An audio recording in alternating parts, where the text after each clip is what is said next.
Today, cheaper AM5 boards are on the way, 3D stacked gaming GPUs, new Nvidia mid-range GPUs, and these are Nvidia's new 4090 Ti and Titan cards.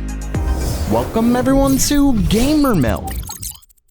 First up for today, if you've been looking for a cheaper AM5 board to finally jump on the new Ryzen 7000 chips, you likely won't have to wait much longer. According to a new tweet from HKEPC, AMD is working on two versions of their upcoming A620 boards. Apparently they have the first board with codename Promontory 21, with the second version coming later. What's odd is that the second version apparently comes with the same specs as the first. Maybe it'll be cheaper to produce so they can cut the price a bit. I'm not sure, but outlets are reporting that this could be how AMD gets to that promised $125 price point. And really, I think that's just sad. I would have thought that price point was for the B650 at the minimum. I mean, the X570 boards could easily get below $200 when they were released. So the idea that we would need the lowest end chipset to get to $125 is just sad. I'm not sure what makes AMD's newest chipset so expensive, but I really hope they can do something to bring down the prices. And soon. Next up, start your new year off right by getting awesome new PC hardware at the #1 place I recommend, and they're today's sponsor, Micro Center, a veritable heaven for tech lovers and PC enthusiasts. I mean, it's a place you can go with a literal wall of motherboards. You can't beat that. Plus, they really know their stuff. From helping you with your PC builds to diagnosing and repairing issues, Micro Center staff has you covered. And this is actually something I can personally vouch for, because I got parts for my first ever PC build at Micro Center, and their staff are really helpful. They actually helped me pick out a better motherboard for what I needed, and while it's been many years now, they're still the best place to go. Plus, they're offering my viewers this amazing exclusive $25 off all CPUs for first-time buyers. Just visit my link in the description and fill out the form. Once again, that link is in the description below.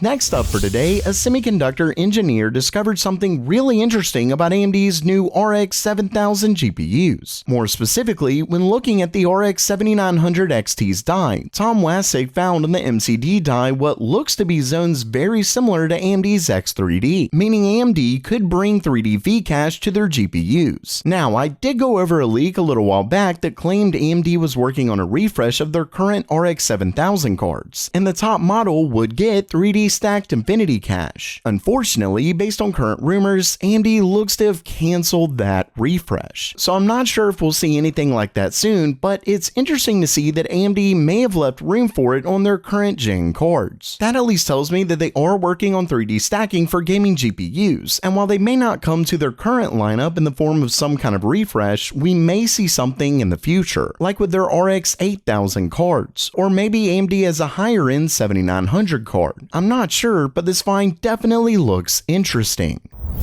Next up, it looks like Nvidia could be set to release their RTX 4060 and 4050 GPUs much sooner than we thought. For those who've been following along with the channel, to which if you haven't, make sure you subscribe and hit that bell icon to keep up with all your favorite PC hardware. Either way, if you have, you know that rumors have been spreading about an upcoming RTX 4070 and 4060 Ti. Well, in a new filing at the EEC by the Shinki Group, who owns the Maxune and Soyo GPU makers, we can see that they list an RTX 4060 and 4050. Now, they also list the 4070, but like I said, that's been rumored for a while now. Basically, this could mean that Nvidia is planning their upcoming mid to low-end GPUs even sooner than we thought. As far as specs, we really don't have much at all for these models so far, but of course, I have no doubt that we'll get something soon. Then again, given what we're hearing about the 4060 Ti, a 4060 and especially 4050 isn't looking all that promising. Maybe Nvidia will surprise us, but I wouldn't hold my breath.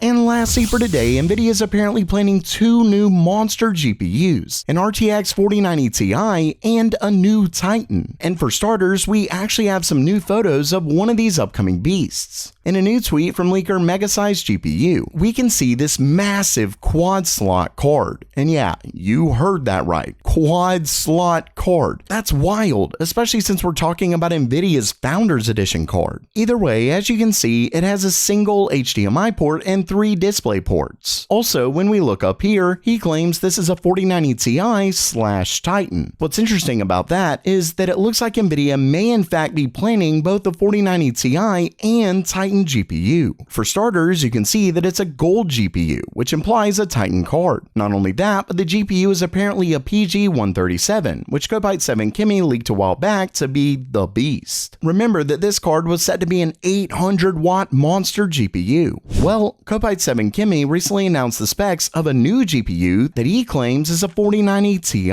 In the specs, he mentions that it's either a PG-136 or 139, so this would clearly be a separate card. According to the leak, it would come with a whopping 18,176 CUDA cores, which is 1,792 more cores than the 4090. So not a huge jump, but not a tiny one either. We're talking nearly 11% more. According to this, it also comes with 96 megabytes of L2 cache and the same 24 gigabytes of GDDR6X, but at a faster 24 gigabits per second. Finally, this would have a total board power of 600 watts. Of course, this could just be the max board power and not actual TDP, so it could be the same as the 4090, but it would likely have a higher default TDP. Either way, this is set to be a beast of a GPU, and it would actually make sense to have this and a Titan card, because the main difference would be that the Titan card has 48 gigabytes of GDDR6X instead of 24, and obviously you wouldn't need anywhere near that just for gaming, so it would likely end up being more of an all-around workstation card for gaming and professional workloads. Either way, it'll be interesting to see even more powerful GPUs, though your power bill will likely suffer. Unfortunately, no one seems to know when Nvidia is planning to release these new GPUs, especially given AMD hasn't exactly given them a reason to.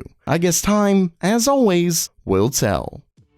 So while that does it for today, are you pumped for new faster Nvidia GPUs, or are you more interested in more mid-range cards? Let me know down in the comments below. And don't forget to pick up your Micro Center coupon down in the description below.